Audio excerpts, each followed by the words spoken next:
अहम बैठक दोपहर 3 बजे होगी। High level meeting, Champat Rai, Anil Mishra के इस्तीफे पर चर्चा संभव।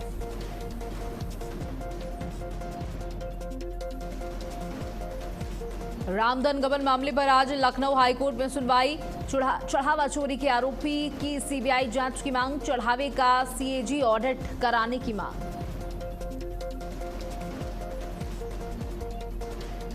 लखनऊ में योगी कैबिनेट की अहम बैठक जारी, सीएम आवास पर हो रही बैठक। कैबिनेट बैठक में कई प्रस्तावों पर लगेगी मुहर।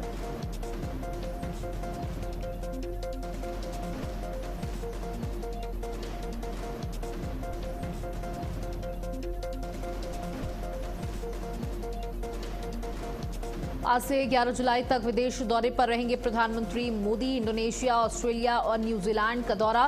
3 देशों में भारतीय समुदाय से भी करेंगे संवाद।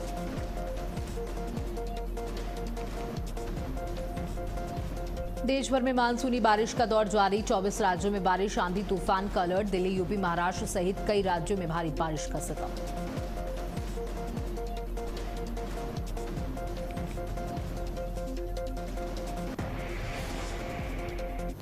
नमस्कार, आप देख रहे हैं भारत अपडेट। मैं हूं आपके साथ सौम्या अवस्थी। बुलेटिन की शुरुआत करेंगे जहां राम मंदिर बैठक से जुड़ी बड़ी खबर आपको दे दे। जहां सूत्रों के हवाले से ये बड़ी खबर सामने आ रही है, जहां इस्तीफा स्वीकार होते ही ट्रस्ट से बाहर होंगे चंपत। आजीवन ट्रस्ट की सदस्यता से बाहर होंगे चंपत राय। राम मंदिर ट्रस्ट में बड़े बदलाव की तैयारी। बैठक में चंपत, अनिल का इस्तीफा स्वीकार किया जाएगा। सूत्रों के हवाले से ये बड़ी खबर मिल पा रही है, जहां इन दोनों इस्तीफों को स्वीकार कर लिया जाएगा और हमेशा के लिए इनको बाहर का रास्ता दिखा दिया जाएगा। उसके बाद मंदिर के कामकाज से, इस ट्रस्ट से उनका कोई लेना देना नहीं होगा। तो राम मंदिर बैठक से जुड़ी ये बड़ी खबर आपको दे रहे हैं, जहां चंपत राय और अनिल मिश्रा का इस्तीफा स्वीकार किया जा सकता है। सूत्रों के हवाले से ये बड़ी खबर मिल पा रही है। 3 बजे से ये बैठक शुरू हो जाएगी और इस बैठक में आजीवन ट्रस्ट की सदस्यता से बाहर होंगे चंपत राय। दोबारा से कभी ट्रस्ट में मौका नहीं मिल पाएगा। बैठक में चंपत, अनिल का इस्तीफा स्वीकार किया जाएगा। ये बड़ी खबर आपको बता रहे हैं, जहां राम मंदिर बैठक से जुड़ी ये बड़ी खबर।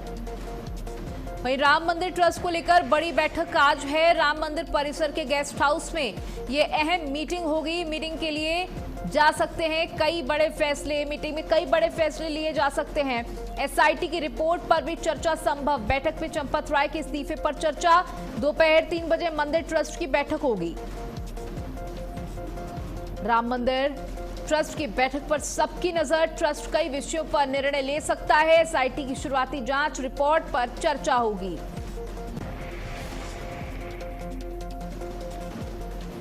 तो देखिए, आज का दिन बहुत बड़ा है इस पूरे मामले को लेकर, क्योंकि आज मीटिंग होनी है, ट्रस्ट की मीटिंग होनी है और इस मीटिंग में कई बड़े फैसले हो सकते हैं, जिसमें माना जा रहा है चंपत राय और अनिल मिश्रा को बाहर का रास्ता दिखाया जा सकता है।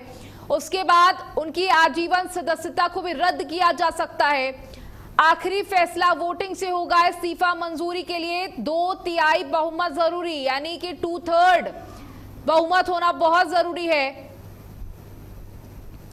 यानी मेजॉरिटी में इस्तीफे को स्वीकार करने के जवाब ज्यादा होने चाहिए, वो मत ज्यादा होना चाहिए और आजीवन इनकी सदस्यता को रद्द कर दिया जाएगा। उसके बाद राम मंदिर से जुड़े किसी कार्यक्रम, किसी काम, किसी विकास योजना से इनका जुड़ाव नहीं होगा। चंदा चोरी पर महामंथन। आज चढ़ावा चोरी को लेकर सवालों में चंपत राय। कोषाध्यक्ष गोविंद देवगिरी भी दे चुके हैं। चंपत राय, अनिल मिश्रा के इस्तीफे पर आज चर्चा होनी है। ट्रस्ट की बैठक है, बड़ा परिवर्तन हो सकता है। बड़ी खबर मिल पा रही है। अयोध्या देखिए हमेशा से चर्चा का विषय बना रहा है। पहले अपने संघर्षों को लेकर, उसके बाद भव्य मंदिर को लेकर और अब मंदिर में चढ़ावा चोरी को लेकर। जेबों में भरकर, मोजे में भरकर, जूतों में छुपाकर पैसा लेकर चोर किस तरीके से मंदिर परिसर से निकलते थे और कोई जांच करने वाला नहीं था। बहुत हैरत की बात है, जो तथ्य, जो पहलू इस चढ़ावा चोरी मामले में निकल करके सामने आए, वो वाकई में हैरान कर देने वाले हैं। कि किसी को, ट्रस्ट के किसी भी व्यक्ति को नहीं पता चला कि क्या हो रहा है और कौन कर रहा है? क्या किसी बड़े चेहरे को बचाने के लिए इन छोटे छोटे लोगों को फंसाया जा रहा है या इन पर पूरा आरोप मढ़ा जा रहा है? अगर ये भी संलिप्त हैं तो इनका मास्टरमाइंड कौन है, इनका रहनुमा, इनका गुरु कौन है? ये सवाल किया जा रहा है लगातार। अब जो ये दाग लगे हैं इसे कैसे धुला जाएगा? कैसे लोगों को दोबारा से यकीन दिलाया जाएगा कि जो राम मंदिर की रखवाली करने के लिए जिन लोगों को बिठाया गया है वो सही है, नहीं है, विश्वसनीय है, नहीं है? क्योंकि एक बार आस्था पर आघात होता है तो उसको पाटना बहुत मुश्किल हो जाता है। देखिए, एक एक रामद्रोही का हिसाब होगा। योगी आदित्यनाथ ने कहा कि जिसने ये महापाप किया उसको सजा मिलेगी, दूध का दूध और पानी का पानी होगा। लेकिन जिस तरीके से चोरी का पैसा निकल रहा है और जहां जहां से निकल रहा है, बहुत हैरत की बात है, किसी ने पानी की टंकी में वो पैसा छुपा करके रखा था तो कोई उससे अपनी ऐश पूरी कर रहा था। महंगे महंगे मोबाइल फोन्स, बड़ी बड़ी गाड़ियां, जमीनें। टिन्नू यादव, ये शख्स जिसकी तस्वीर आप देख रहे हैं, ये सभी आरोपियों की तस्वीर है जो बहुत आम लोग हैं, जो मंदिर में सेवा करने के उद्देश्य से अंदर घुसे, शहर पर अंदर घुसे और उसके बाद उन्होंने अपना ही साम्राज्य मंदिर के दान के पैसों से बनाना शुरू कर दिया। किसी ने अपनी पत्नी के नाम पर जमीन लेकर डाल दी तो कोई अपनी गर्लफ्रेंड को मोबाइल फोन्स गिफ्ट कर रहा है, वो भी किसके पैसों से? जो आपने बड़ी श्रद्धा सुमन के साथ भगवान के चरणों में अर्पित किए। 2 पदाधिकारियों पर आरोप है, 12 पदाधिकारी वोट करेंगे। कुल 14 लोग इस समिति में, इस ट्रस्ट में शामिल हैं, जिन्होंने 2 में इस्तीफा दिया है, अनिल मिश्रा और चंपत राय।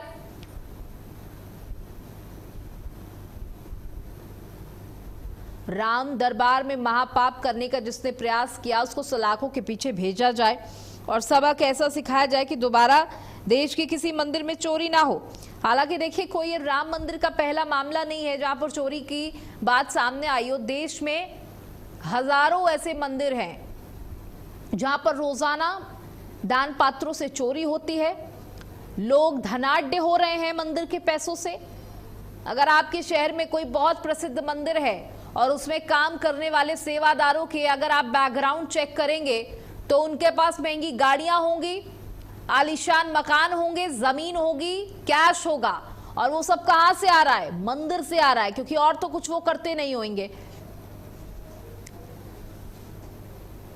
और हमारे साथ हमारे सहयोगी रमन मिश्रा अयोध्या से जुड़ चुके हैं।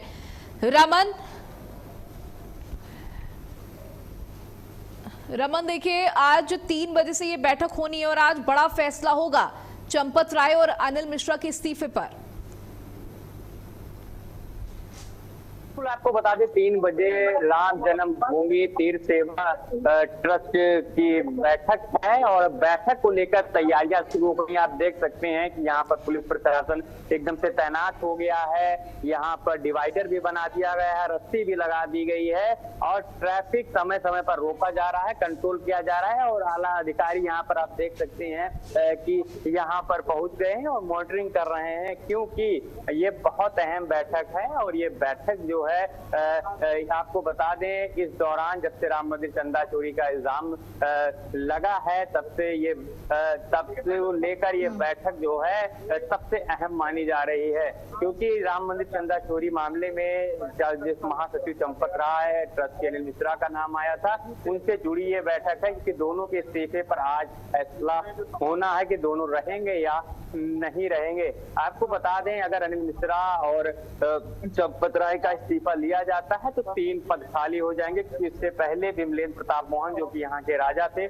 उनका निधन हो गया है। इसमें 3 पद भरने हैं। उस 3 पद को लेकर 3 बड़े नाम भी चल रहे हैं। आपको बता दें, जो सबसे बड़ा नाम चल रहा है, महासचिव की जिम्मेदारी देने की बात चल रही है कि अगर चंपत राय का इस्तीफा स्वीकार होता है तो बजरंग लाल बांगड़ा का नाम चल रहा है, जो कि पहले नालको के चेयरमैन रहे और उसके बाद में इस समय वो बीएचपी के अंतर्राष्ट्रीय महामंत्री हैं, उनके पास प्रशासनिक अनुभव है और बीएचपी में भी ऐसे में माना जा रहा है कि अगर चंपत राय से पद अगर लिया जाता है तो उनको जिम्मेदारी दी जा सकती है। साथ में एक नाम कृष्ण मोहन का भी चल रहा है जो कि ट्रस्टी हैं मौजूदा समय में ट्रस्ट में, और तीसरा नाम नीरज धनोरिया का चल रहा है जो कि इन क्षेत्र के बीएचपी के नेता हैं और धार्मिक मामलों में, जनसंख्या के मामलों में और धर्मांतरण मामलों में बीएचपी का पक्ष रखते हैं। आपको बता दें 3 बड़े अहम नाम हैं क्योंकि अगर इस्तीफा दोनों का स्वीकार होता है तो नए नाम आएंगे और ये 3 नाम सबसे आगे चल रहे हैं। बिल्कुल, देखिए ये 3 बड़े नाम सामने चल रहे हैं और विश्व हिंदू परिषद का जो चेहरा आपने बताया है ये काफी बड़ा चेहरा है और लगातार ये माना जा रहा है कि आरएसएस और विश्व हिंदू परिषद अपनी पकड़ जो है वो ट्रस्ट से कम नहीं करना चाहती है, क्योंकि ये दोनों जो नाम जो इस्तीफे दिए गए हैं वो दोनों विश्व हिंदू परिषद और आरएसएस से बहुत बड़ा जुड़ाव रखते हैं। बिल्कुल, जैसा कि आपने कहा चंपत राय भी बीएचपी के उपाध्यक्ष थे, अनिल मिश्रा भी जुड़े रहे और अब जो नाम अब निकल के आ रहा है अगर जिन्हें जिम्मेदारी मिल सकती वो भी बीएचपी से ही जुड़े हुए लोग हैं। ऐसे में बीएचपी से का जो रिश्ता है राम मंदिर से उसको लेकर अभी लग रहा है कि बीएचपी अपनी पकड़ नहीं छोड़ने वाला है और जो मंदिर का कंट्रोल है वो बीएचपी के ही किसी पदाधिकारी के हाथ में रहेगा, क्योंकि सिर्फ जो नाम चल रहे हैं वो सभी बीएचपी के पदाधिकारियों को चल रहे हैं। हालांकि रिटायर्ड अधिकारियों के भी नाम चल रहे हैं, लेकिन सबसे बड़ा नाम जो चल रहा है जिसे महासचिव की जिम्मेदारी दी जा सकती है, जो सबसे बड़ा पद है वो बजरंग लाल पांगड़ा का चल रहा है। हाँ बिल्कुल, देखिए अगर ये इस्तीफे स्वीकार नहीं होते हैं, देखिए दोनों चीजें हैं क्योंकि अभी हालांकि इसके मात्रा ज्यादा है, इसका परसेंटेज ज्यादा है, उम्मीद ज्यादा है कि ये इस्तीफे स्वीकार हो जाएंगे क्योंकि एक बड़ा संदेश देना है। अयोध्या में लगातार ये सवाल उठाए जा रहे हैं कि भैया ट्रस्ट पर तो हमें भरोसा नहीं, तो एक बड़ा संदेश देना है। लेकिन अगर मान लीजिए ये इस्तीफे स्वीकार नहीं होते हैं तो ट्रस्ट अपने आप को इस पूरे मामले से बिल्कुल अलग कर देगा।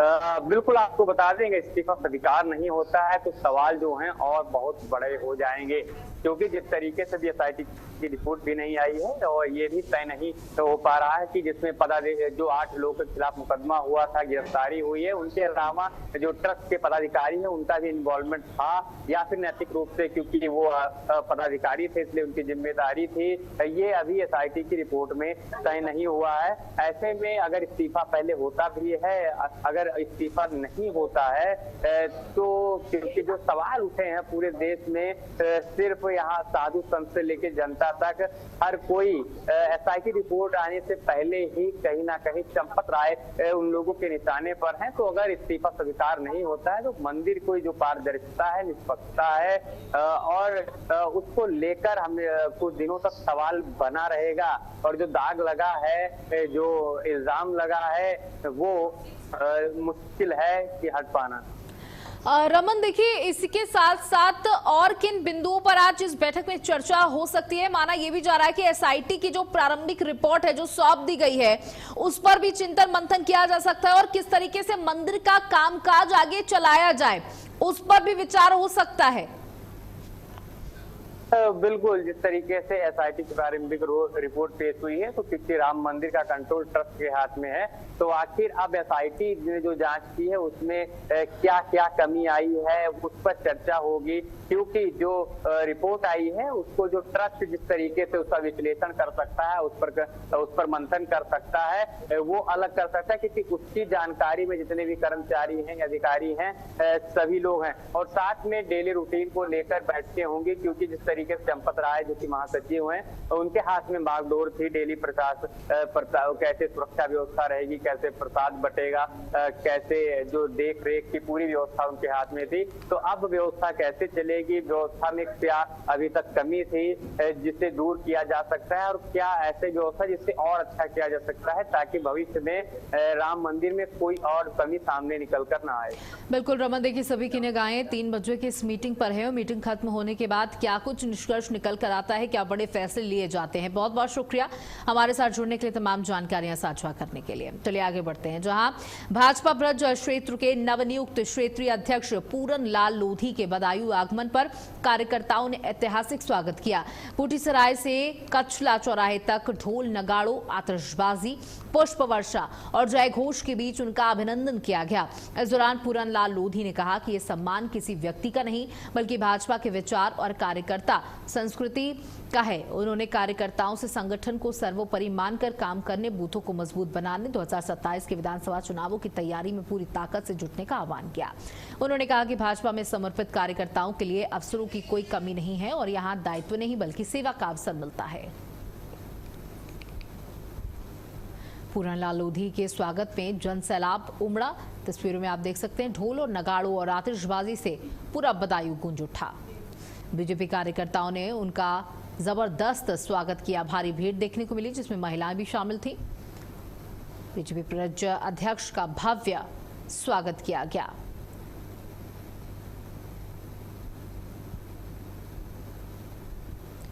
उनके स्वागत को लेकर लगातार तैयारियां की जा रही थी और बीजेपी कार्यकर्ताओं ने उनका ऐतिहासिक स्वागत करते हुए फूलमाला पहनाई और ढोल और नगाड़ों के साथ उनका स्वागत किया गया।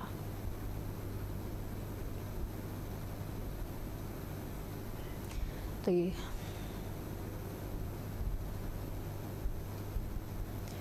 वही बस्ती में महिला से मंगलसूत्र और नकदी लूटने की वारदात का पुलिस ने खुलासा करते हुए 2 शातिर लुटेरों को गिरफ्तार कर लिया। गिरफ्तार आरोपियों की पहचान नवीर सरवर उर्फ कल्लू और बीनू सोनकर के रूप में हुई है। पुलिस ने इनके कब्जे से वारदात में प्रयुक्त ऑटो रिक्शा और 1000 रुपए नगद बरामद किए। जांच में सामने आया कि दोनों ने महिला को घर छोड़ने का झांसा देकर रास्ते में मंगलसूत्र और करीब 5000 रुपए लूट लिए थे। दोनों आरोपियों का आपराधिक इतिहास भी सामने आया है। पुलिस ने दोनों को गिरफ्तार कर न्यायालय में पेश करते हुए आगे की विधिक कार्रवाई शुरू कर दी है।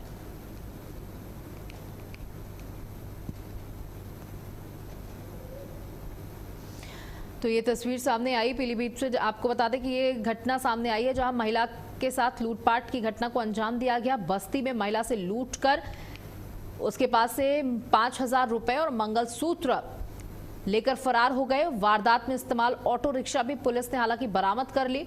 महिला से लूट का पुलिस ने जबरदस्त खुलासा किया, जहां इस खुलासे के बाद पुलिस की सराहना की जा रही है। 2 शातिर लुटेरे पुलिस की हिरासत में हैं।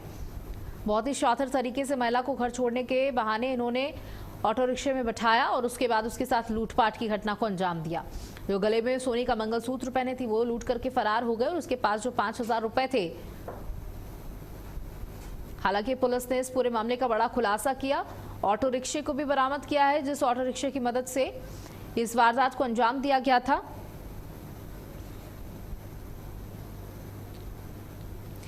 वहीं पीलीभीत में आज केंद्रीय राज्य मंत्री जितिन प्रसाद का आगमन होगा, जहां वो नई रेल सेवाओं का शुभारंभ करेंगे। इस मौके पर वो टनकपुर नांदेड़ एक्सप्रेसवे को हरी झंडी दिखाकर रवाना करेंगे। साथ ही टनकपुर पीलीभीत पैसेंजर रेलगाड़ी का विस्तार कर उसे पीलीभीत से शाहजहांपुर तक चलाया जाएगा। ये कार्यक्रम पीलीभीत रेलवे जंक्शन पर आयोजित किया जाएगा, जहां बड़ी संख्या में लोगों के पहुंचने की संभावना है। तो पीलीभीत से आपको खबर दे रहे हैं जहां बड़ी संख्या में लोगों के पहुंचने की संभावना जताई जा रही है। पीलीभीत रेलवे जंक्शन पर आयोजित किया जाएगा ये कार्यक्रम।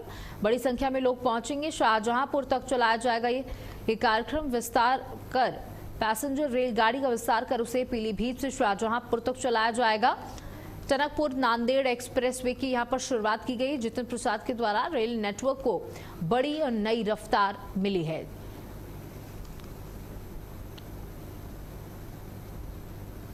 वहीं आगरा में एक सिरफिरे युवक ने अपनी प्रेमिका से शादी का दबाव बनाने के लिए उसके भाई का कथित तौर पर अपहरण कर लिया। आरोप यह है कि युवक घर में घुसा और चाकू दिखाकर प्रेमिका के भाई को अपने साथ ले गया। घटना के बाद परिवार में डर और दहशत का माहौल है। पीड़ित परिवार की शिकायत पर पिनाहट पुलिस ने मामला दर्ज कर लिया। पुलिस ने युवक की तलाश और अपहृत युवक को सुरक्षित बरामद करने के लिए कई टीमें लगा दी हैं। ये घटना पिनाहट थाने के ठीक पीछे की बताई जा रही है। घर में घुसकर प्रेमिका के भाई को उठा ले गए, प्रेमिका के भाई को बंधक बना लिया। देखिए अजीबोगरीब सा मामला सामने आया है और यहाँ पर लोग दौड़ते नजर आ रहे हैं। शादी की जिद में भाई का अपहरण कर लिया और पुलिस ने टीम का गठन कर दिया है कि सुरक्षित भाई को किस तरीके से बचाया जा सके। और घर में घुसकर प्रेमिका के भाई को उठा ले गए। जहां घर वालों ने शादी से इनकार कर दिया तो प्रेमी का पागलपन देखिए, उस प्रेमिका के भाई को ही उठा ले गए और इस बात की सूचना पुलिस को दी गई, जहां पुलिस ने एक टीम का गठन किया है और ये प्रयास किया जा रहा है कि भाई को सुरक्षित पकड़ा जा सके, साथ ही उस आरोपी को, उस प्रेमी को भी पकड़ा जाए। घर में घुसकर प्रेमिका के भाई को उठा ले गया और सीसीटीवी में ये पूरी तस्वीर कैद हो गई।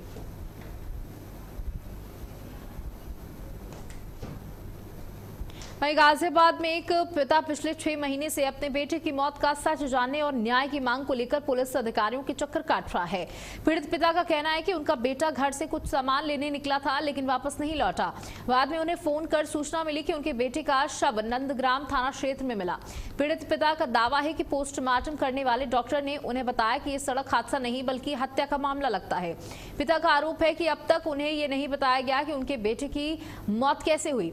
उन्होंने इस मामले की सीबीआई जांच की मांग की है और मुख्यमंत्री आदित्यनाथ और प्रधानमंत्री मोदी से न्याय दिलाने की अपील की गई है। अपनी मांग को लेकर उन्होंने अपने समर्थकों के साथ कैंडल मार्च भी निकाला और कहा कि उन्हें उम्मीद है कि पूरे मामले की निष्पक्ष जांच होगी और उनके बेटे की मौत की सच्चाई सामने आएगी।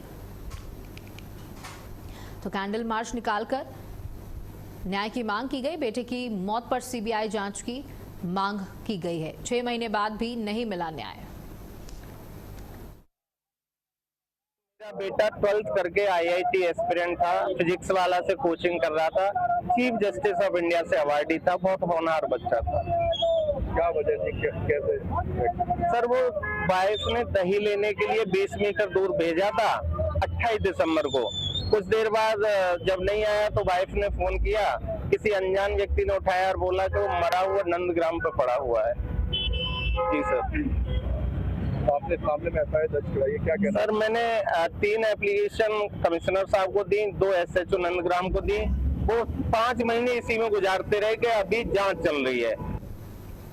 वहीं चंदौली के एक गांव में पैसे के लेन देन को लेकर 2 पक्षों में जमकर विवाद हो गया, जो बाद में मारपीट और हवाई फायरिंग तक पहुंच गया। बताया ये जा रहा है कि पहले दोनों पक्षों के बीच गाली गलौज हुई और फिर लाठी डंडों से मारपीट शुरू हो गई, जिसके बाद एक पक्ष द्वारा हवाई फायरिंग की गई, जिससे इलाके में सनसनी फैल गई और मौके पर भारी भीड़ जमा हो गई। घटना का वीडियो CCTV में भी कैद हो गया। मारपीट में घायल को इलाज के लिए अस्पताल भेजा गया, जहाँ उसका मेडिकल कराया गया। सूचना मिलने पर CO कृष्ण मुरारी शर्मा मौके पर पहुंचे, मामले की जाँच शुरू कर दी। पुलिस ने दोनों पक्षों को हिरासत में लेकर पूछताछ शुरू कर दी है और पूरे मामले की जांच की जा रही है।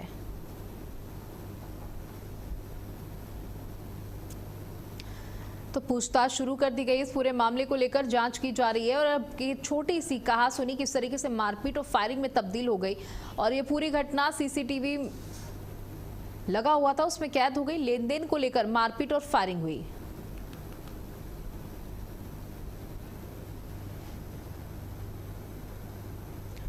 और इसी के साथ इस बुलेटिन में इतना ही। नमस्कार।